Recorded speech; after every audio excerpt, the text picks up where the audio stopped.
দ্বিতীয় অধ্যায় কোষ বিভাজন, এটা হচ্ছে চ্যাপ্টারের নাম। এই চ্যাপ্টারের ডিটেইলসে যাওয়ার আগে আমরা কিছু হচ্ছে জেনারেল কেস সম্পর্কে জেনে নিই। ওকে, দেখো এখানে একটা ফিগার আছে। এই জায়গায় ধরে নাও একটা বীজ আছে বা শিম বীজ। ওকে, আমি শিম এমনি বলছি খুদাই। ওকে, তো ধর একটা শিম বীজ আছে। এই বীজ এটা অবভিয়াসলি মাটি বা সয়েলের নিচে লাগানো আছে। এখানে যদি প্রপার অ্যামাউন্টে পানি পায়, প্রপার অ্যামাউন্টে যদি নিউট্রিশন পায়, তাহলে দেখা যাবে এই বীজটা কিছুদিন পর অঙ্কুরিত হবে। ওকে, দেখা যাবে যে এখানে মূল তৈরি হবে, উপরে হচ্ছে কাণ্ডের মতো জিনিসপত্র তৈরি হবে। ওকে, আবার কাণ্ডের মাথায় পাতা জন্মাবে। হ্যাঁ, আবার সেই কাণ্ডের মাথায় পাতা জন্মানোর পর ফুল যে স্ট্রাকচারটা আছে এটা বৃদ্ধি পেতে শুরু করবে। ওকে, এখন কথা হলো যে কেন? কারণ হলো এই যে বীজটা আছে, সেই বীজটা প্রাইমারি স্টেজে বীজের মধ্যে যে শস্যটা আছে সেখান থেকে পুষ্টি পেয়েছে। পুষ্টি মানে এনার্জি সোর্স মানে সেখান থেকে সে এনার্জি পাবে। এনার্জি পেয়ে সে হচ্ছে বৃদ্ধি পাবে। ওকে, আবার কিছুদিন পর দেখো এই যে বীজের যে এনার্জি সোর্স ছিল সেটা কিন্তু ভ্যানিশ হয়ে যায়। এখানে কোনো বীজের যে পার্টটা আছে সেটা নাই। তখন কি হয়? তখন এই যে মাটির ভেতর থেকে সে পুষ্টি পায়। ওকে, আবার হচ্ছে উপরে সবুজ উদ্ভিদ, যেহেতু এটা পুরো সালোক সংশ্লেষণ প্রক্রিয়ায় শক্তি উৎপন্ন করে, খাদ্য উৎপন্ন করে, শক্তি না খাদ্য উৎপন্ন করে, তারপর সেগুলো ইউজ করে সে নিজের মধ্যে একটা কাজ কারবার সারে, সেজন্য সে অ্যাকচুয়ালি বড় হয়। ওকে, এখানে যে ব্যাপারটা দায়ী এদের বৃদ্ধির জন্য, লম্বা হওয়ার জন্য, মোটা হওয়ার জন্য, সেটাই হচ্ছে কোষ বিভাজন। তার মানে দেখো এখানে কোষ বিভাজনের ফলে একটা বীজ থেকে আমরা গাছ পাচ্ছি এবং সেই গাছটা বড় হচ্ছে। ওকে, এটা তো হচ্ছে আমাদের প্র্যাকটিক্যাল লাইফের সঙ্গে আমরা দেখি। এখন আমরা একটু মাইক্রোস্কোপিক লেভেলে চলে যাই। এখানে দেখো এই যে লম্বা লম্বা ভায়োলেট কালার জিনিসপত্র আছে, তারপর হচ্ছে ইয়েলো কালার ছোট ছোট জিনিসপত্র আছে। এই যে যেগুলো আছে এগুলোর কি করছে অ্যাকচুয়ালি? এগুলো হচ্ছে ব্যাকটেরিয়া। আর ব্যাকটেরিয়ার গ্র করছে এই জায়গায়। ঠিক আছে, তোমরা যদি কোন একটা ব্যাকটেরিয়াকে একটু তার এনভায়রনমেন্ট দাও গ্র করার জন্য, যেমন একটু খাবার দিলা, যদি বলো ব্যাকটেরিয়ার খাবার কি, আবার ব্যাকটেরিয়া হচ্ছে তোমার বিভিন্ন ধরনের আয়ন বা হচ্ছে বিভিন্ন ধরনের প্রোটিন এগুলো খেতে পারে, এগুলো থেকে পুষ্টি লাভ করে অ্যাকচুয়ালি। ঠিক আছে, ওকে, তো হচ্ছে এগুলো যদি বলো কই পাবে, এটা ডিম ইউজ করতে পারি আমরা, ব্লাড ইউজ করতে পারি, ঠিক আছে, গ্লুকোজ ইউজ করতে পারি, চকলেট ইউজ করতে পারি, এই টাইপের ব্যাপার।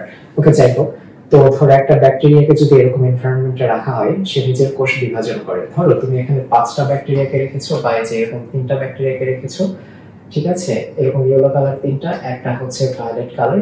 দেখা যাবে যে 10 ঘন্টা পরে সেই ব্যাকটেরিয়াগুলোর সংখ্যা এতগুলো হয়ে যাবে। তার মানে কি হিউজ অ্যামাউন্টে ক্র করে ফেলেছে।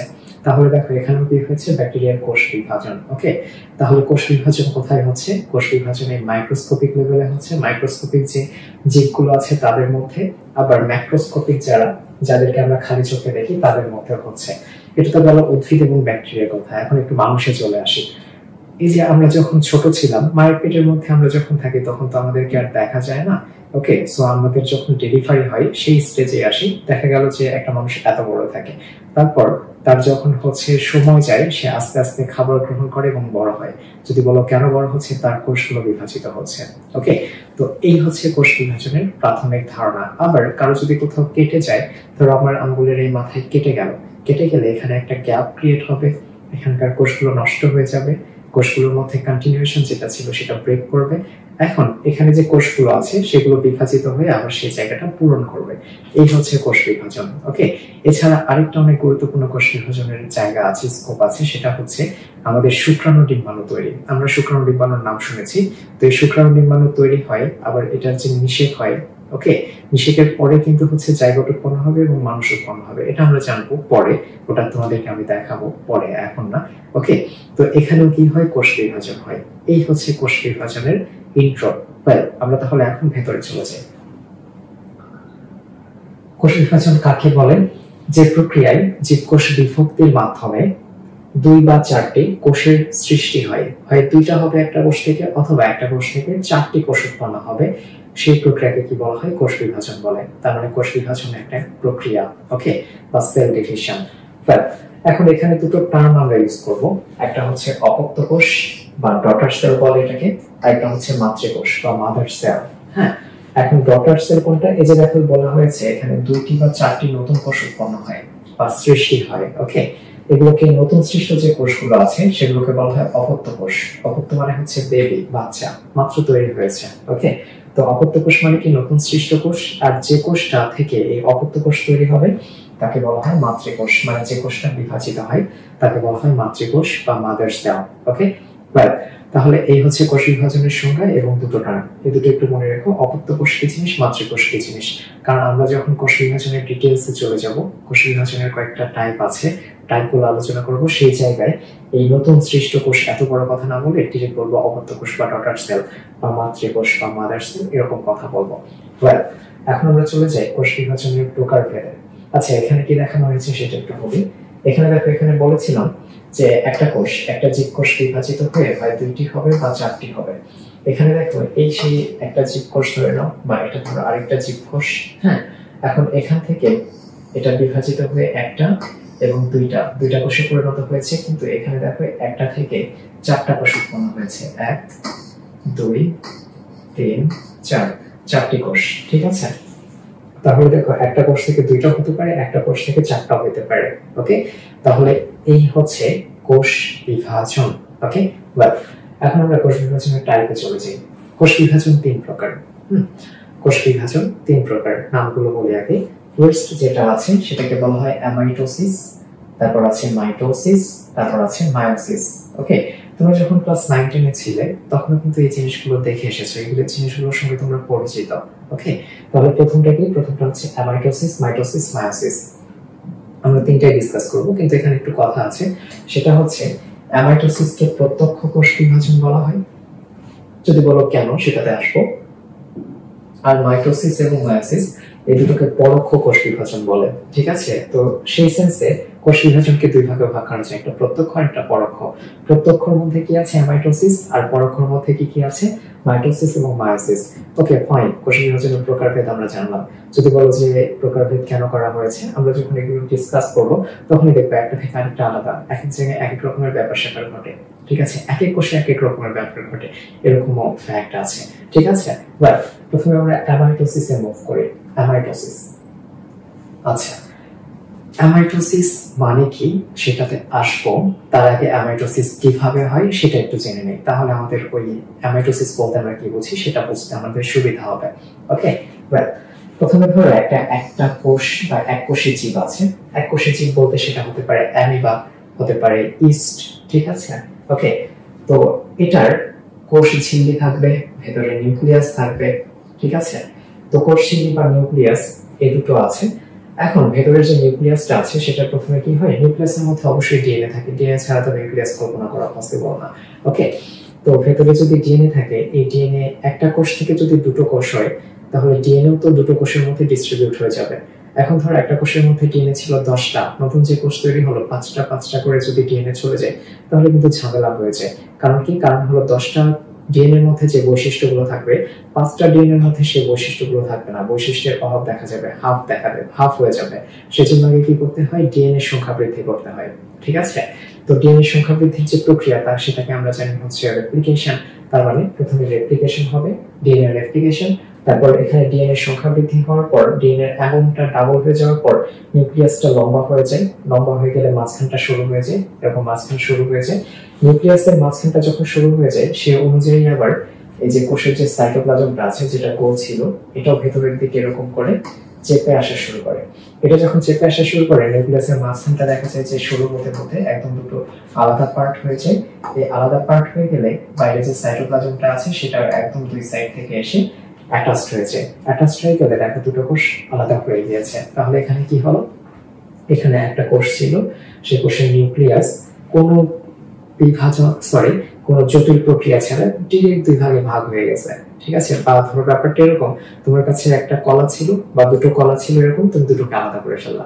এখানেও কাহিনী স্যার, একটা নিউক্লিয়াস ছিল, সাইটোপ্লাজম ছিল, তুমি নিউক্লিয়াসটাকে আলাদা করেছো, দুটো ভাগে ভাগ করেছো, আর সাইটোপ্লাজমকে দুই ভাগে ভাগ করেছো। ওকে, তো দেখো কোনো জটিল প্রক্রিয়া নেই, কিছু নেই, ডিরেক্ট নিউক্লিয়াস ভাগ হয়েছে, সে অনুযায়ী সাইটোপ্লাজম ভাগ হয়ে গিয়েছে। এই জিনিসটাই হচ্ছে অ্যামাইটোসিস। এখন কথা হচ্ছে অ্যামাইটোসিস নাম কেন আসছে সেটা একটু ডিসক্রাইব করবো এখন। আচ্ছা, এখানে দেখো এই অ্যামাইটোসিসের পার্ট দুইটা, ফার্স্ট হচ্ছে পরে বলা আছে মাইটোসিস। মাইটোসিস ওয়ার্ড যেটা, এটা আসছে মাইটোস থেকে, মাইটোস। যদি বলো মাইটোস মানে কি, মাইটোস মানে হচ্ছে সুতা, ঠিক আছে, বা তন্তু, তন্তু বা সুতা। ওকে, তো এই যে সুতা বা তন্তু, সুতা বা তন্তু আবার কই থেকে আসলো? আমরা যখন সেন্ট্রিওল পড়ি, সেই সেন্ট্রিওলের ওখানে বলা থাকে যে হচ্ছে কোষ বিভাজনের সময় স্পিন্ডল যন্ত্র তৈরিতে সাহায্য করে। আমরা যখন মাইক্রোটিউবিউলস পড়ি, মাইক্রোফিলামেন্ট বা কোষীয় কঙ্কাল, সেখানে হচ্ছে ওই স্পিন্ডল যন্ত্রের কথা বলা আছে। কোষ বিভাজনের সময় কোন কোন কোষ বিভাজন প্রক্রিয়ায় হচ্ছে স্পিন্ডল যন্ত্র তৈরি হয়, যেমন মাইটোসিস যেটা আছে, এটা যখন আমরা ডেসক্রাইব করব তখন ওখানে স্পিন্ডল যন্ত্রের কথাটা চলে আসবে। ওকে, আর যদি বলো যে স্পিন্ডল যন্ত্র দেখতে কি রকম, তাহলে এই যে এখানে দেখো, এটা একটা কোষ ধরে নাও, আর ভেতরে এই যে সবুজ কালার যে এরকম করে রেখাগুলো দেখতে পাচ্ছ, এটাই হচ্ছে সেই স্পিন্ডল যন্ত্র। ওকে, তো এই যে স্পিন্ডল যন্ত্র, এটা তৈরি হয় ওই থেকে সেন্ট্রিওলের সাহায্যে, মাইক্রোফিলামেন্ট বা কোষ কঙ্কাল থেকে। ওকে, এখন এই যে কোষটা আছে, এই কোষের মধ্যে কিন্তু কোনো স্পিন্ডল যন্ত্র তৈরি হয় নাই, ঠিক আছে। মাইটোসিস মানে আমি কি বললাম, মাইটোসিস ওয়ার্ডটা আসছে মাইটোস থেকে, মাইটোস মানে সুতা, সুতা বলতে এখানে স্পিন্ডল যন্ত্রকে ইন্ডিকেট করা হয়। ভালো কথা, তাহলে মাইটোসিস মানে সুতা, ওয়েল, কিন্তু অ্যামাইটোসিসে তো কোনো সুতা তৈরি হয় না, স্পিন্ডল যন্ত্র তৈরি হয় না, তাহলে সেটার জন্য এই যে তৈরি হয় না, সেই জন্য এ লাগানো হয়েছে। এ মানে হচ্ছে না, তার মানে সুতা তৈরি হবে না যে কোষ বিভাজন প্রক্রিয়ায়, তাকে আমরা বলবো অ্যামাইটোসিস।